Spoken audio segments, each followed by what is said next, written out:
Shalom Bapak Ibu, senang sekali ya saya hadir ke ruang dengar Anda pada kesempatan sore hari ini di tanggal 8 Februari 2024 di hari Kamis ya tentunya. Bapak Ibu, saya akan memberikan sedikit renungan mengenai hidup oleh roh dan kita menjadi manusia baru. Nah, Bapak Ibu, kita perlu ketahui sebelum kita memulai ayat Alkitab ini, mari saya akan bawa doa untuk memulai inspirasi Roh Kudus ini. Kita bertobat, minta darah Yesus untuk mengerti inspirasi Roh Kudus. Bapak, terima kasih Bapak pada kesempatan sore hari ini. Saya akan memberikan sedikit renungan dan permainan piano saya ini untuk mengenalkan Bapak Ibu mengenai siapa Yesus itu. Dan agar kita mengenal bukan hanya sekedar pengetahuan Bapak, seperti dogma-dogma yang ada di dunia ini Bapak, tetapi kami mengenal Engkau secara pribadi Bapak. Biarlah roh jiwa kami terhubung dengan Engkau Bapak, karena kami sudah dimeteraikan oleh darah Yesus Bapak, oleh Roh Kudus Bapak. Terima kasih Bapak, saya akan memberikan inspirasi Roh Kudus melalui Alkitab ini. Terima kasih Tuhan Yesus, amin.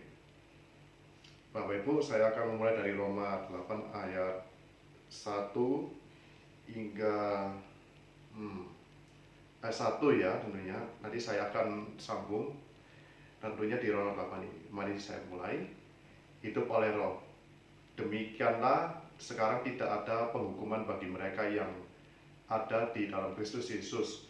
Roh yang memberi hidup telah memerdekakan kamu dalam Kristus dari hukum dosa dan hukum maut.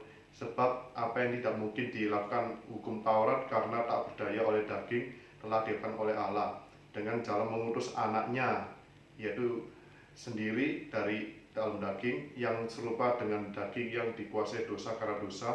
Ia telah menjatuhkan hukuman atas dosa di dalam daging, supaya tuntutan hukum Taurat digenapi di dalam kita yang tidak hidup menurut daging, tetapi menurut roh. Sebab mereka yang hidup menurut daging memikirkan hal-hal yang dari daging, mereka yang hidup menurut roh memikirkan hal-hal dari roh.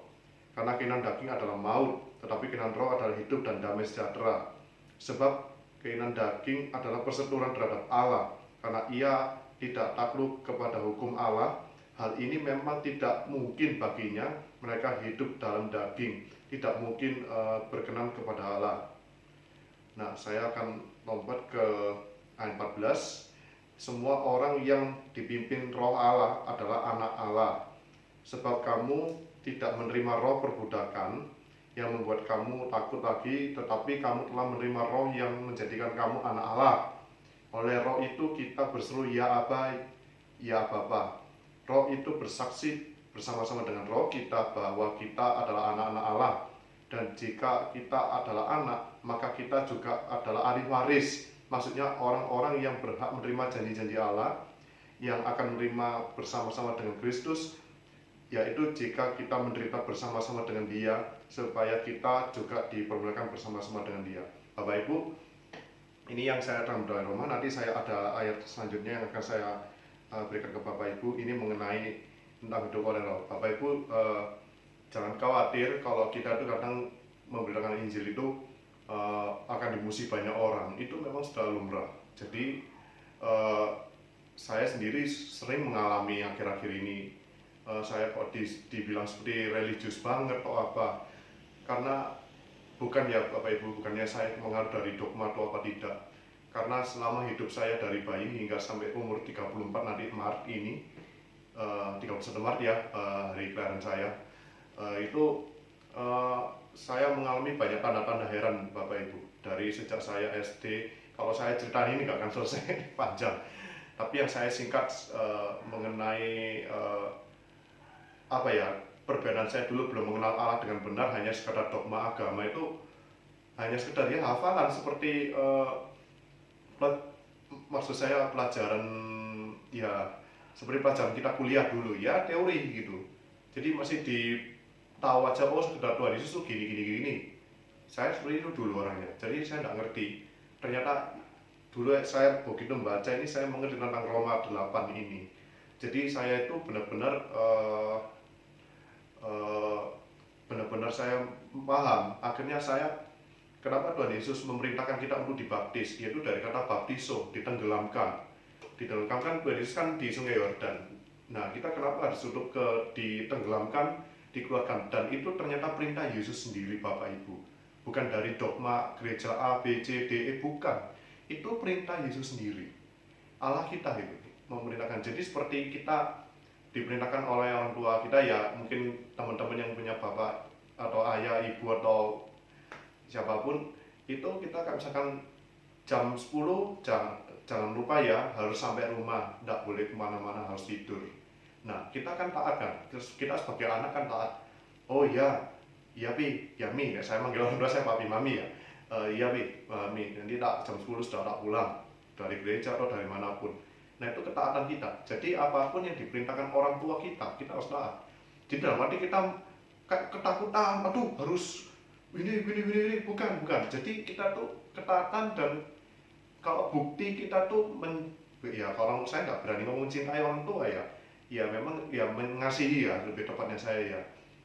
Tapi kita kan menghadapi Allah, yaitu Bapa kita Yesus itu kan bukan dengan tunjukkan kayak fisik atau apa, bukan, tapi dari roh jiwa kita misalkan contoh hari Minggu ibadah hari Sabat, kita sukseskan ibadah hari Tuhan ya, terus ibadah Jumat Agung ya. Jadi makanya kita tuh ke gereja tuh dalam arti bukan hanya sekedar kayak kuliah absen. Nah, Tuhan Yesus tidak butuh itu. Tuhan Yesus hanya butuh kamu makan dagingku. Jadi makan dagingku itu adalah makan firman. Enak enggak enak ya dimakan. Contoh seperti kita sama orang tua kita dikasih makan, kita misalkan enggak suka sama cumi-cumi goreng ya. Contoh saya bukan orang suka pencinta seafood ya. Contoh saya enggak suka. Tapi ini adanya ini, kamu makanan, misalkan mami saya masakin ini ya makanan gitu. Ya saya sebagai anak ya memang nggak suka, memang masih bisa ya kita menolak. Tetapi kita bentuk ketaatan kita menghargai, menghormati orang tua kita, susah payah memasakkan itu harus ya sudah harus ditaati. Makan ya jangan makan walaupun nggak enak ya, tapi akan pelan-pelan terbiasa. Nah seperti itu. Ya tapi bukan saya merekomendasikan Bapak Ibu atau teman-teman harus makan, itu tidak. Itu saya analogikan seperti itu. Jadi enak tidak enak kita harus taat. Apapun kita sampai dimusuhi, dibenci banyak orang. Kadang kita dibenci sama anak Tuhan sendiri itu. Itu ya bukan apa ya, karena mereka masih belum mengenal kebenaran firman. Begitu sudah mengenal kebenaran firman, tanda-tandanya apa? Kita dibaptis dipenuhi Roh Kudus. Kita bersaksi tentang Yesus. Nah seperti saya ini orang nggak berani memberitakan Injil, tapi akhirnya bisa mengenal kebenaran. Terus banyak tanda-tanda heran yang menyertai hidup saya, itu pengalaman hidup saya itu banyak sekali Tuhan Yesus bekerja melalui roh jiwa saya, melalui permain piano saya ini. Nah itu Bapak Ibu. Terus kemudian saya apa tujuannya terakhirnya adalah menjadi manusia baru. Nah ini terambil dari Kolose 3 ayat 5 ya. Ini saya berbunyi demikian, manusia baru. Karena itu matikanlah dalam dirimu segala sesuatu yang duniawi, yaitu percabulan, kenajisan, hawa nafsu, nafsu jahat, dan juga keserakahan yang sama dengan penyembah berhala. Semuanya itu mendatangkan murka atas Allah, atas orang-orang durhaka. Dahulu kamu juga melakukan hal ketika kamu hidup di dalamnya. Tetapi sekarang buanglah semuanya ini, yaitu marah, geram, kejahatan, fitnah, dan kata-kata kotor yang keluar dari mulutmu. Jangan lagi kamu saling mendustai, karena kamu telah mendatangkan manusia lama serta kelakuannya, dan telah mengenakan manusia baru yang terus-menerus diperbarui oleh pengetahuan yang benar menurut gambar kalibnya. Dalam hal ini tiada lagi orang Yunani atau orang Yahudi, orang bersunat atau orang tak bersunat, orang bahar atau orang sakit, budak atau orang merdeka, tetapi Kristus adalah semua dan di dalam segala sesuatu. Yaitu karena itu sebagai orang-orang pilihan Allah yang dikuduskan dan dikasihinya, kenakanlah belas kasihan, kemurahan, kerendahan hati, kelemah lembutan, dan kesabaran. Sabarlah kamu seorang terhadap yang lain, ampunilah seorang akan yang lain apabila seorang menaruh dendam terhadap yang lain, sama seperti Tuhan telah mengampuni kamu, berbuat juga demikian. Hendaklah damai sejahtera Kristus memerintah dalam hatimu, karena untuk itulah kamu telah dipanggil menjadi satu tubuh, dan bersyukurlah. Hendaklah perkataan Kristus diam di dalam segala kekayaan di antara kamu, sehingga kamu segala hikmat mengajar dan menegur seorang akan yang lain sambil menyanyikan mazmur dan puji-pujian dan nyanyian rohani. Kamu mengucap syukur pada Allah di dalam hatimu, dan segala sesuatu yang kamu lakukan dengan perkataan atau perbuatan, lakukanlah semua itu di dalam nama Tuhan Yesus sambil mengucap syukur oleh Dia kepada Allah Bapa kita. Nah, ini Bapak Ibu, ini instruksi Roh Kudus yang saya dapatkan dari ayat ini adalah jadi kita itu benar-benar begitu dibaptis itu ditenggelamkan oleh lama kita. Jadi dosa Adam ya, yang dulu pernah makan buah pengetahuan, nah itu Yesus itu memberitahu kita untuk ditenggelamkan di dalam air itu. Nah itu ketika keluar itu kita sudah menjadi manusia baru. Nah tanda-tanda dipenuhi Roh Kudus itu apa? Bisa menyembuhkan orang sakit, mengusir roh kotor, atau berbahasa roh. Berbahasa roh itu relatif Bapak Ibu. Reaksi roh jiwa manusia itu macam-macam. Ada yang bisa berbahasa seperti kita ketahui ya, di hidup saya tidak bisa memperagakan ya. Terus juga berani bersaksi tentang Yesus, itu tanda-tandanya. Kita makin semangat melayani bukan untuk ketenaran kita menunjukkan ke jemaat, bukan. Kita makin semangat memuji Tuhan Yesus. Saya kalau bermain piano menghadap semua jemaat, saya itu pengalaman saya dalam pelayanan main piano ya sudah dari umur 5 tahun itu karena dorongan Roh Kudus. Dulu saya belum mengenal kebenaran, saya ya pamer. Saya dulu jujur aja, saya tidak munafik ya Bapak Ibu. Tapi saya bisa mengenal kebenaran ini. Tuhan Yesus kan berfirman, jadi seorang akan naik sambil menyanyikan mazmur dan puji-pujian dan nyanyian rohani. Kamu ucap syukur pada Allah di dalam hatimu. Nah ini di dalam hati saya Bapak Ibu. Jadi saya makin bersyukur menyanyikan. Kan kita sebagai anak, bukan hamba lagi, kita sudah minum darah dan makan Yesus, kita sudah jadi satu tubuh, kita anak Allah, satu genetik gitu. Jadi bukan hamba lagi, hamba itu adalah malaikat. Jadi kita sudah diberi Roh Kudus, hadiahnya dari Allah adalah kita diberi malaikat. Jadi apapun tiap langkah kita hidup, kita bersandar pada darah Yesus, minta inspirasi Roh Kudus, lalu membaca firman, itu selalu berdoa itu penting. Terus juga usir roh kotor dalam diri kita. Karena roh kotor itu mengacaukan kita, membuntu kita, tidak mengerti isi Alkitab. Siapa Yesus itu? Yesus adalah anak Allah dan Kristus, bukan dogma sekedar teori gitu. Jadi orang-orang itu teori. Jadi seperti itu Bapak Ibu renungan singkat pada sore hari ini. Jadi Bapak Ibu mudah-mudahan mengerti Allah itu siapa. Allah itu ya anak itu sih, anak, yaitu Yesus adalah anak dan Kristus. Jadi Bapa, Anak dan Roh Kudus, dia satu lingkup Allah, tetapi dia adalah Allah. Jadi aku adalah aku, Yahweh, aku adalah aku. Dalam bahasa Ibrani itu, saya lihat di kamus bahasa Ibrani, saya seperti itu. Jadi ya ditegaskan di perjanjian baru adalah Yesus Kristus, anak Allah, jelas gitu. Jadi bukan ada Allah-Allah lain, tidak ada. Itu ya sekian Bapak Ibu, saya akan memainkan lagu ini untuk mensyukuri inspirasi Roh Kudus yang baru saya dapatkan dari dua ayat Alkitab yang keluar dari mulut Allah sendiri, firman, kebenaran firman ini.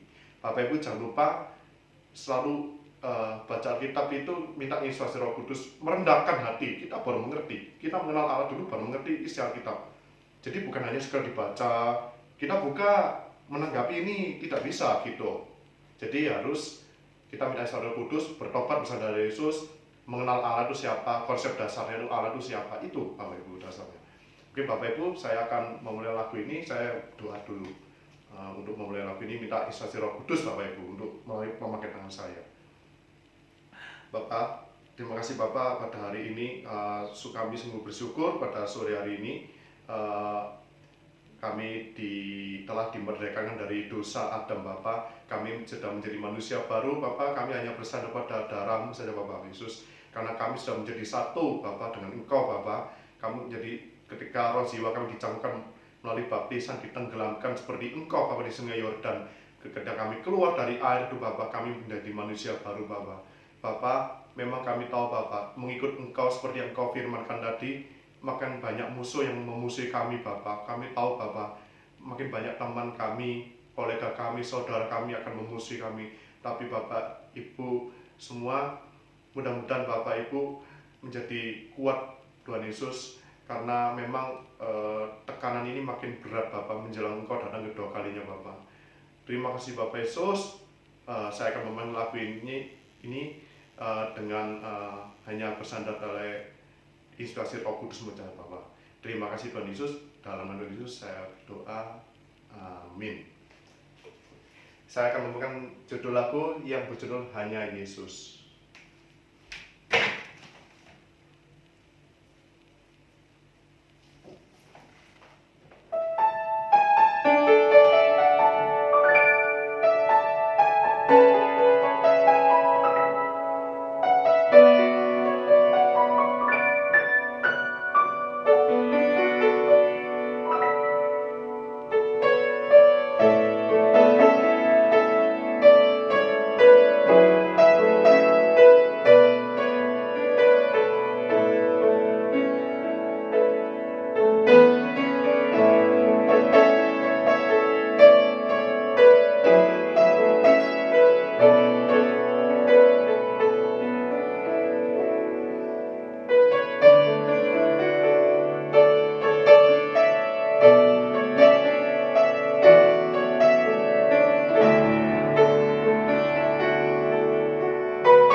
demikian lagu Hanya Yesus ya Bapak Ibu, teman-teman juga sekalian di Instagram. Saya mengatakan sekali lagi, Tuhan Yesus mengatakan di firman, saya lupa, saya ingat di ayat Injil apa itu, dia katakan, Yesus mengatakan, jangan pikir, apa itu saya lupa ya, jangan kamu bingung makan apa dan minum apa esok, tetapi carilah dahulu kerajaan Allah. Jadi kita sudah manusia baru, hidup kita ditarik pada roh. Bukan kita dalam arti kita tidak butuh, tubuh ini tak butuh, bukan. Tetapi kita sudah ditarik pada keinginan roh. Jadi kita cari dalam kerajaan Allah, nanti apapun kebutuhan itu pasti akan dipenuhi, tubuh ya. Itu pasti akan dipenuhi otomatis. Jadi kita tidak perlu minta, cuma kita minta seperti orang tua, saya ingin ini, itu, ya tidak apa-apa, tapi cuma kita tidak boleh memaksa Allah. Kita terserah Tuhan Yesus, karena hidup kita dari awal sampai kita meninggal sudah ada di sana. Karena kita sudah dimeteraikan oleh Roh Kudus, hidup kita sudah sepenuhnya milik Allah. Roh Kudus yang tanggung jawab kepada roh jiwa kita. Sekian Bapak Ibu, sampai ketemu di lain kesempatan di next konten podcast saya ya. Terima kasih, shalom.